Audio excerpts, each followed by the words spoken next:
All right, guys, welcome back to the Command Your Brand show. I'm your host, Alex Latronico, brand ambassador of Command Your Brand. We help CEOs and founders to get their messages out on top-rated podcasts. And don't forget to grab our new book, ranked the #1 PR book on Amazon at bestpodcastbook.com. And a reminder before we get into today's conversation to comment on, like this video, and smash the subscribe button if you want to command your brand through the power of podcasting. And today we have a very special guest. We have Matt Hines. He's an Atlanta-based attorney, entrepreneur, and business builder who knows success the hard way. He earned his undergraduate degree from Clemson University, then completed both his law degree and MBA at Georgia State University. Matt took a bold move and launched his law firm straight out of school with no investors and no safety net. After early wins in real estate law, the 2008 recession forced him into bankruptcy. And instead of folding, he rebuilt from scratch. Today, Matt's companies employ over 200 people across legal, real estate, advertising, social media, and consulting. He speaks candidly about entrepreneurship, scaling businesses, failure, politics, and modern social trends by bringing real-world lessons, energy, and unfiltered honesty to every conversation. With that, I'd like to welcome Matt Hines. How's it going today? Good. Thanks, Alex. I like the intro, man. You have a very... Oh, sorry. I said, you're making me feel all warm and fuzzy inside. That was pretty cool. I was like, damn, that's perfect. Who are you interviewing? Well, I mean, I got to say, building up something like that is very impressive. So definitely want to make sure we highlight that because, I mean, I can only imagine how really getting into, trying to build up everything yourself with your own capital and then running into that collapse of the 2008 crisis. I can't imagine a lot of people would want to go and look at that and say, hey, you know what? I'm going to do it again. Yeah. I never felt an option. Giving up was not an option. Sending out my resume was not an option. I was going to go down in flames before I called my parents and said, I made a mistake. You all were right. I need to go find a job. Like, there's no freaking way. Not happening. Wow. I gotta say, there's a wonderful amount of pressure to be had just to make sure that we don't prove our parents right on certain things. My mom was, and I called and told her I was like, I'm going to start my company, and they were like, Matt, you think it just work for somebody for like 2 years? There's wisdom in that actually, but I could not. Mm-hmm. I interviewed with a pretty good company. I thought they were interesting, a good firm, small firm. I was going to learn a lot, but I couldn't kick the ambition. I knew what I wanted. Yeah, no, I could fully understand that. Like, there is definitely value in working for others, like in other companies, right? And building your safety net and really crossing your T's, dotting your I's. But I feel like there's a certain personality trait or a characteristic that you're not going to find success in that, and you're not going to really just grow and build, and it won't be anywhere near as fulfilling as just going out there into the wild and challenging everything and just seeing what happens. That's right. And I was young. Failure wouldn't mean that my kids couldn't eat because at the time I didn't have children. I wasn't married. So I was in a good position there and risk it all. Right. Nice. Well, speaking of risk it all, I got to say, you launched your law firm straight out of school, no safety nets, no investors. What drove you to make that leap? Because that sounds like it takes a lot of grit and courage to decide, you know what, just finished high school or graduated, let me go open up my own firm. I just knew what I wanted. It wasn't really a question or something I decided after school. One of the reasons I liked law was that it gave me the ability to be independent. Like, you didn't have to work with somebody in order to do it. If you got your degree, you're licensed to practice, and you could go out there and set up your own legal clinic. And so I like that about the law. I didn't have any particular skill that I could develop. Like, I wasn't technologically brilliant to create a new cell phone or write a new software program. They didn't have any of that. So law gave me a trade that I could use and grow. So I went to law school and got that. I mean, I liked law. The profession itself is interesting. They're interesting. The history of law, constitutional law to me was always fascinating. I don't do it now in practice, but that constitutional law to me was the most interesting area to study. But anyway, it allowed me to set up shop and do my own thing. So I had actually incorporated the business before I got my bar results. So I was ready. And I remember driving. It was my girlfriend at the time. I was driving to see her in Tennessee, and I was like, I was pretty relaxed because this is at the time you go on the website and check, and if your name's part of this list, you passed. If your name's not on, you didn't. And everybody knows Mm. who you graduated with is looking at everybody on there. And I was like pretty chill up until about 15 minutes before I logged on. And I was like, I started to feel in my throat and all. But anyway, luckily my name was on the list and I got my license. But to answer your question, that was to that simple question. I knew what I wanted. It was not like something I was working on. That's wonderful. I like that. Yeah. You just really knowing what you want and just going out there and accomplishing it. I think Yep. that's just a wonderful thing. Yeah. I love it. Yeah. Now, obviously, you did run into your own failure at some point, and this was during a 2008 crash that we very much enjoyed back then when it occurred. Yeah. So, I guess what inspired you to just like rebuild everything, rebuild all the businesses that you created now from scratch, and just really amped up your ability and your delivery and your capacity? To me, there was only one route. I forgot which Roman general it was. We'll have to get Jeremy on here to explain that one. But whatever Roman general crashed on the beaches and then he burned all the ships and was like, troops, there's only one way out of here, and that's through the enemy. That's kind of how I felt. Even though I was going through bankruptcy and was starting over, there was only one way to go. Again, I wasn't going to put out my resume and I wasn't going to admit defeat. It was just get out there and scrounge up a few cases and try to pull it all together. And so that's what happened. There was, and I didn't really doubt it. I was actually the real estate market. And by the way, I don't blame the 2008 crash. What happened was a failure of management and organization. And that's a fact. True, our clients were about to go out of business. But before they even went out of business, I was failing managerially. Like I didn't set it up properly. I was young. We were somewhat successful, but I actually wasn't making any money.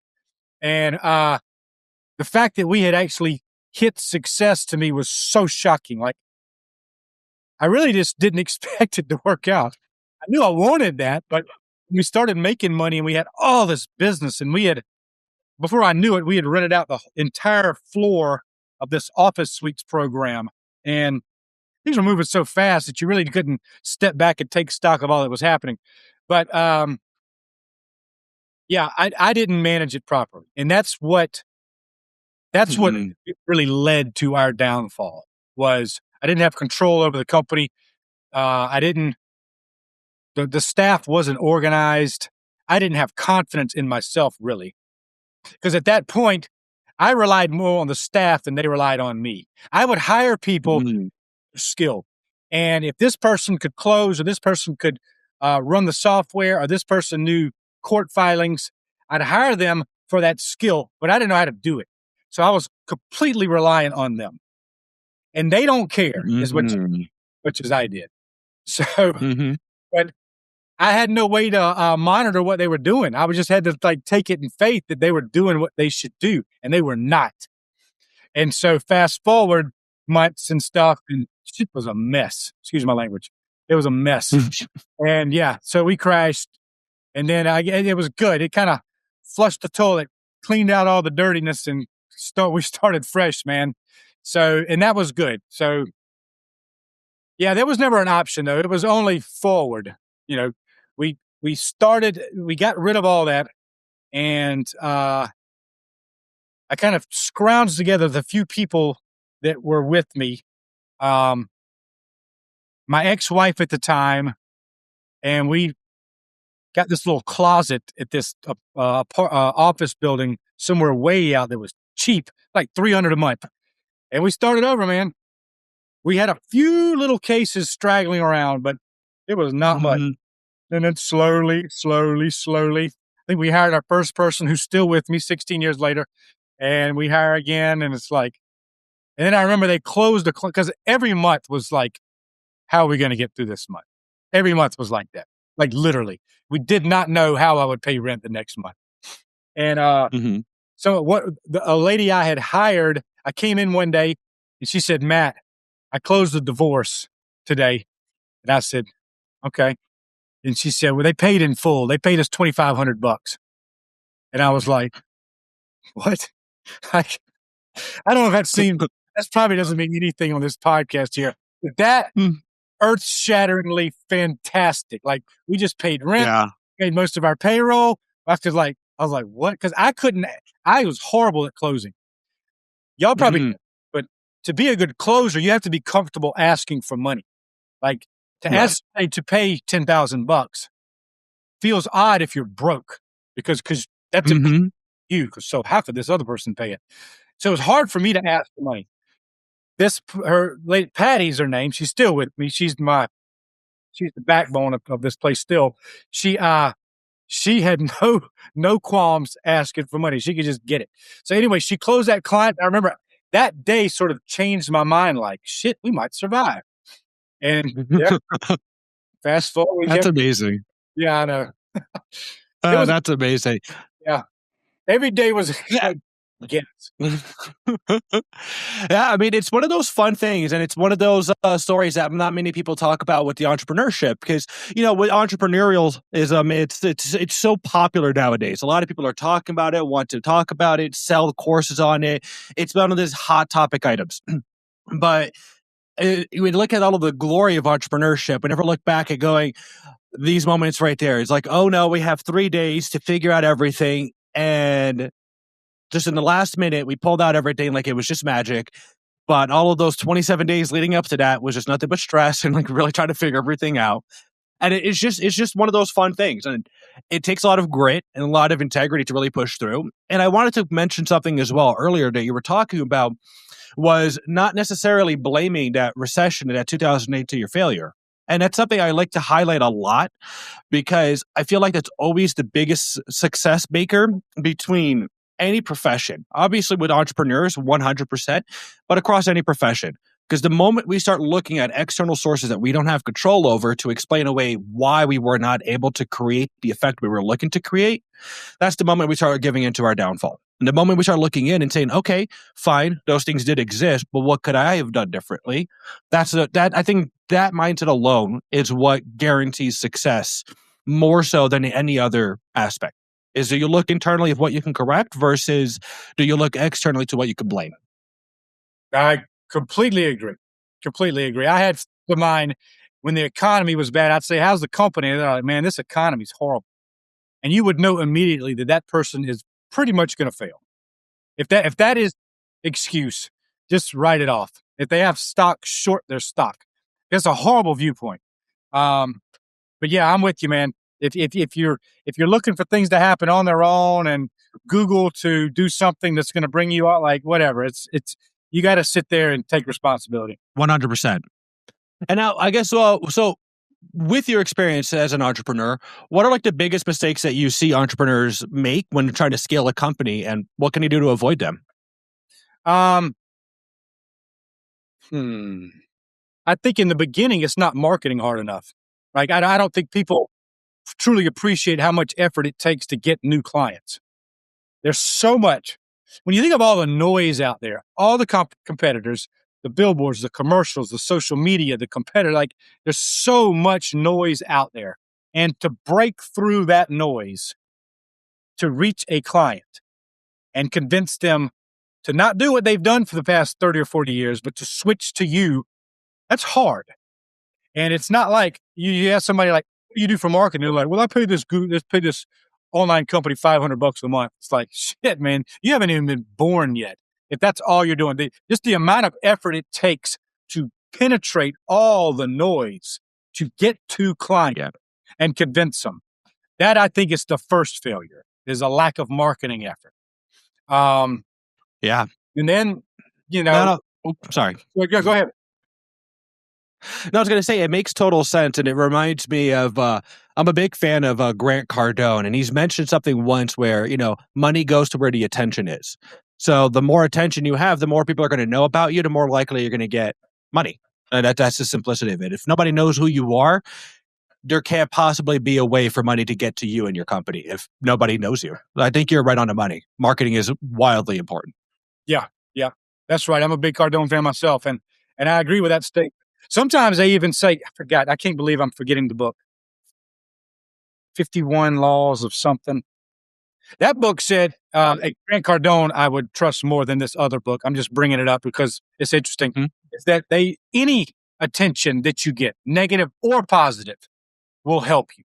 That's true. What is that damn book? You've probably heard of it.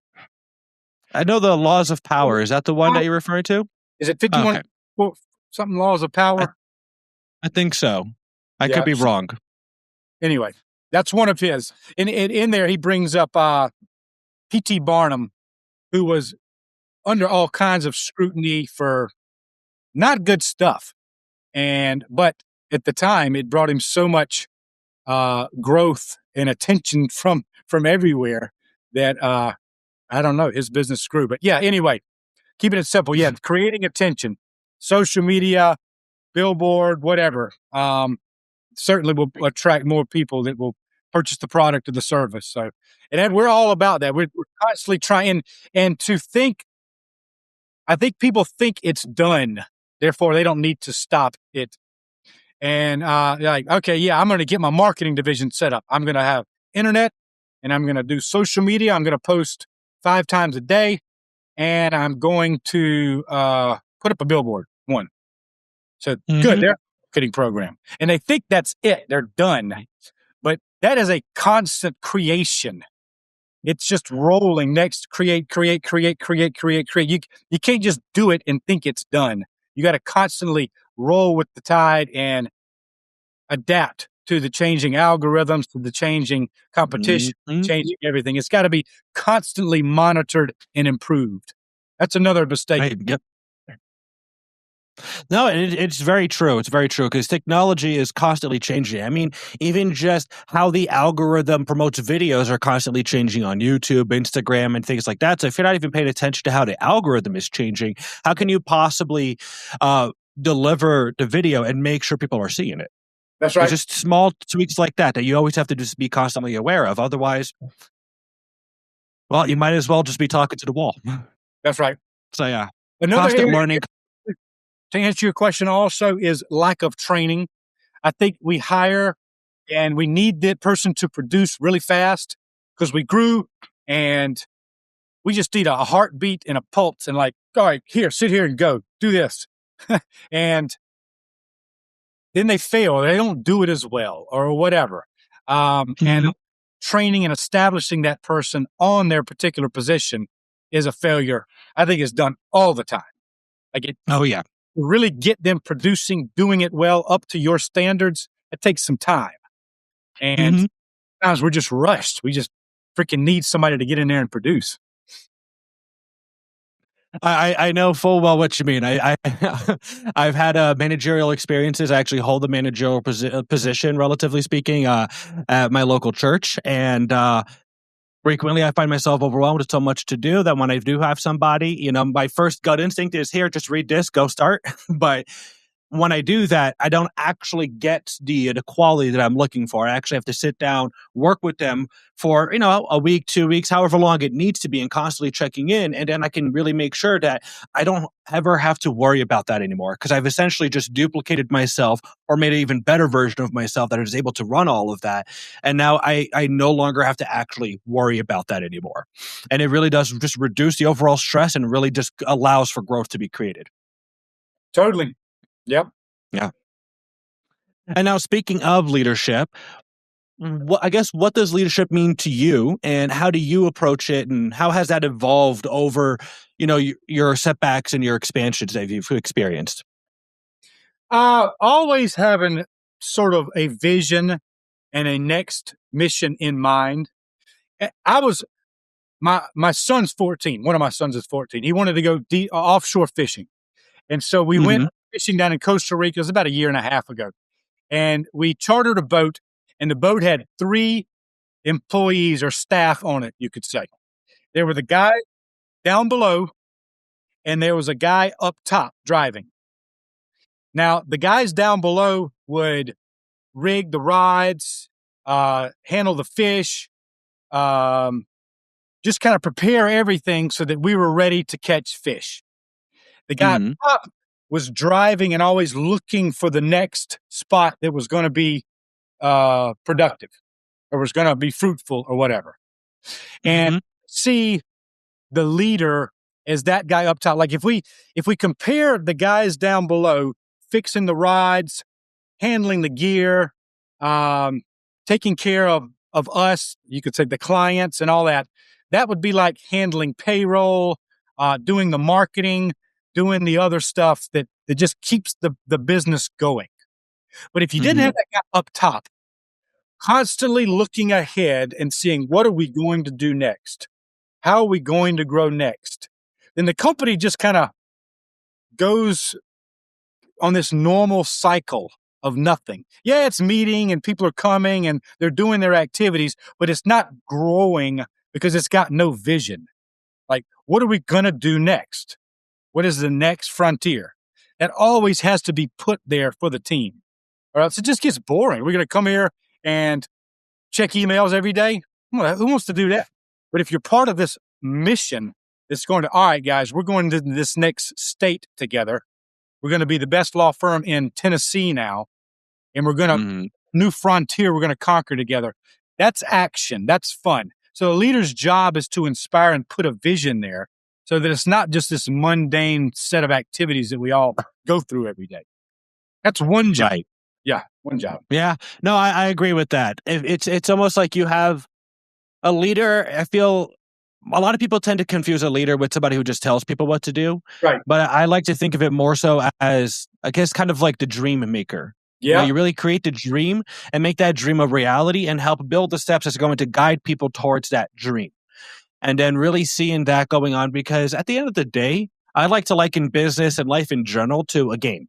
And if we're not having that fun game, it's like you mentioned, it's going to get boring really fast and you're just not going to see growth anymore. It's going to just very, very much go, oh, well, okay, well, we're above water this week. We're above water this week. Everything's going fine.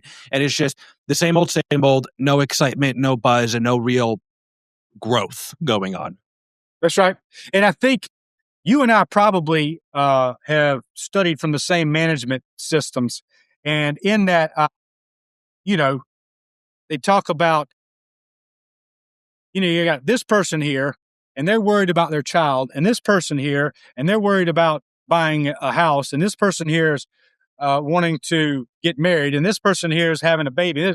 Everybody's got all these different things going on. So how do you bring that group together so that they're moving in the same direction? Because that's hard. Everybody doesn't care as much as we do and stuff. And it's the purpose. What are we doing? What is our purpose here? And so the leader's job is to constantly punch home purpose. What is our mission here? Our job is to protect the Hispanic community and enforce their rights. And I think, Mhm.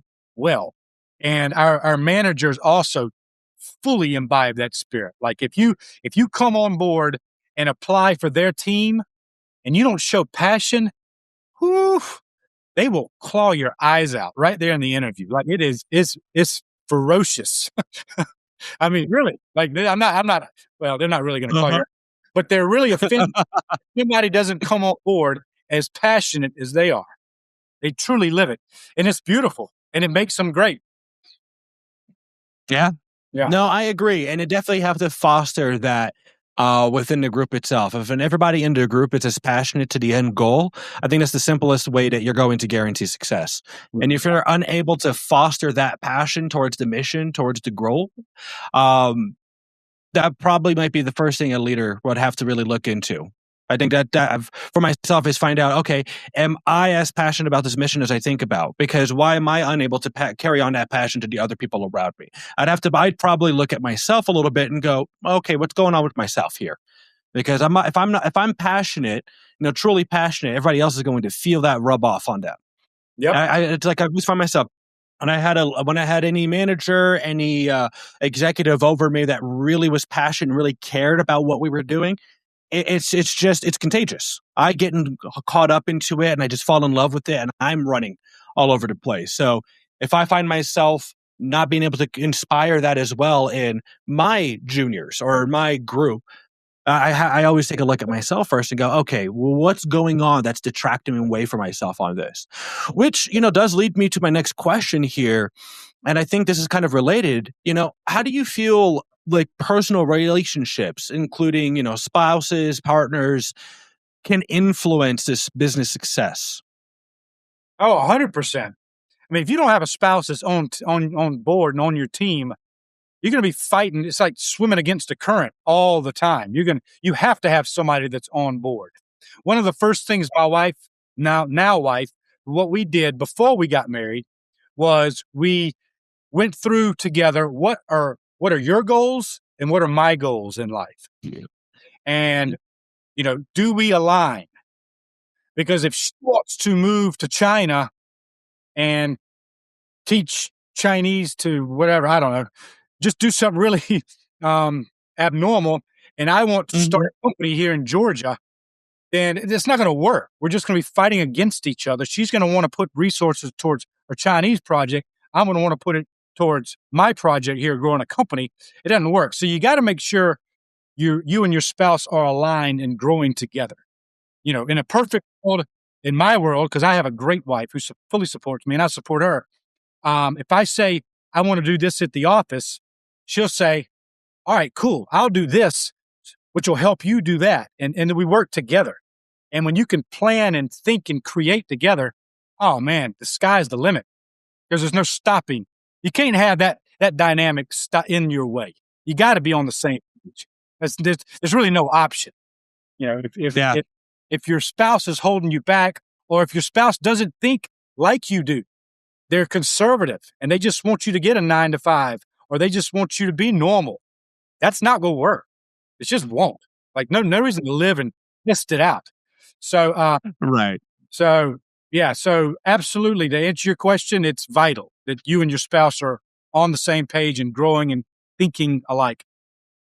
Yeah, no, I fully agree. And I feel like it dives back into what we were just talking about as well. Because, if your passion is off kiltered, there's probably some things in your life that's going against what it is that you're trying to accomplish. And so if your partners, like you mentioned, they want to go build up this nice, Chinese project, and you're having this passion to go build up a company locally, your attention is just going to get split. And it's impossible to give yourself a 100%, and it's going to rub off on your team as well. Yeah. I think it's very important for entrepreneurs and different leaders out there to really always make sure that who they're working with are aligned with what they're actually trying to accomplish, versus just trying to find people that they feel would be really good at what they can do to try to fill up a niche so as to, save themselves some time. Because I feel a true alignment of a group is always going to be more superior to just sheer numbers of people doing things. Mm-hmm. Right on. Mm-hmm. Yep. And speaking of alignment of a group, you ask about the spouse.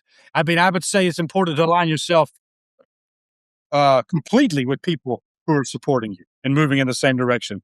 No conservatives. Nobody's stopping and thinking small thoughts. Like, if everybody around you thinks big, and it is going to influence you and help you if that's your goal.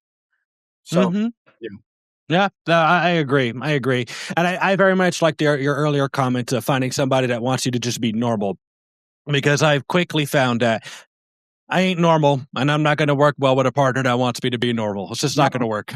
No. I like working 12, 15-hour days, and if my wife is not happy with me working 15-hour days, we're just not going to work out. It would be tough, It would be tough, yeah. Mm-hmm. Yeah. All right, amazing. Well, wow, the time really flew in today's conversation. I'm surprised. Yeah. Yeah, I'm really surprised. So I guess, before we wrap up, is there anything that, if there's like one strong lesson or one thing that you really want others to take from this conversation, what would that be? I would say stay busy. I'm stealing that some, but it was my own conclusion also, is don't plan and think about what you're going to do, and you're going to call your best friend's mom and get her advice and ask your teacher what his advice is and all this. Think. Get busy. There's not really a right doing this or right action. There's just constant motions forward, like doing something. You got to stay in action. On my podcast, I've interviewed many entrepreneurs, and one of the most successful ones, I asked him the same question. I said, what is your best advice to people? And he said, man, just stay busy. just be doing something.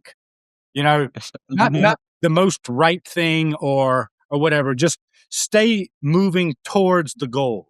Set a good target and always be working towards it. And that's what I would recommend to everybody. If you've got that vision that you want to accomplish, just make motion and progress towards it. It may not be the right step every time, but just stay busy doing something always. Mhm. Yep. Yeah, no, I fully agree with you. I'd rather, spend 100% of my time doing an action that's going to get me 30% closer to my goal versus spending 0% of the time trying to figure out the action is going to get me 100% close to my goal. That's right. Yeah. Agreed, man. Perfect. All right. Well, so if anybody wanted to reach out more, just get more information or just follow you some more, just stay in touch with you, where should they go to? All right. So this podcast, or excuse me, not this one, my podcast Mhm. is Hines on Air. And then my Instagram is just Matthew Hines. I Okay. believe this. It sounds right, doesn't it? Yeah. Okay. Matt Hines is my name. The law firm is hineslaw.org. That's HINESLAW.org. And just in support of your program, Alex, I would recommend everybody to leave us a comment, disagree with Alex and I, or agree, add to the discussion, share it, like it, love it. What? Perfect. Yeah, I'd like to get into the conversations. Go ahead and try to prove us wrong on how we think we should expand as a business. That's right. That's right. Perfect. All right. Well, you guys heard him. Make sure you like the video. Go ahead and comment on it and subscribe if you want to stay tuned for the more episodes.